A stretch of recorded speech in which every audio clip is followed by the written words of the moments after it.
Sebenarnya saya dah mengikuti hampir keseluruhan program ESQ sejak tahun 2014. Tapi salah satu program yang terkesan di hati yang memberi ini adalah pada bulan Februari 2017, iaitu QX, ESQ QX, Quantum Accident. Masa tu saya macam nak tahu apa benda yang Quantum Accident tu. Because saya tak tahu apa dia ni Quantum Accident. So I macam rasa need to know, nak find out what is that. So that's why saya join lah pada mulanya.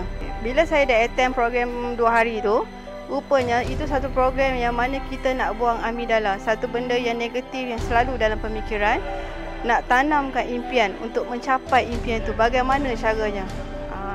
Kesan pada keluar je kursus tu, saya apply apa yang diajar, apa yang saya dalam training. Daripada saya start pasang ras tu, daripada bermulanya sampai bilis tu dengan 30 botol, akhirnya antara bulan 2 sampai ke bulan Mei, saya boleh siap hampir 1000 botol terjual. Dan after that, saya set my mind, secara tak langsung, saya boleh diet secara semula jadi. Kuruskan badan tanpa makan ubat-ubat. Pada anak-anak juga, saya lebih, ini untuk anak-anak tu macam, contohnya saya tahu macam mana nak kawal fikiran anak-anak. How to manage problem-problem sekian lah. Bila mana amigdala tu saya buang.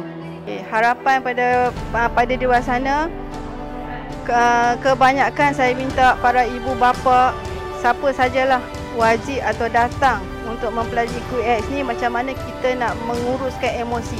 Sebab sekarang ni banyak orang stres, tak tahu nak uruskan emosi. Banyak orang ada harapan tapi tak tahu macam mana nak tanam harapan. Banyak orang yang nak macam-macam impian pun tak tahu macam mana nak talk to Allah. Melalui QX kita tahu macam mana kita nak bercakap dengan Allah, macam mana kita nak sampaikan impian dan harapan kita, nak tanamkan impian tu dalam diri kita.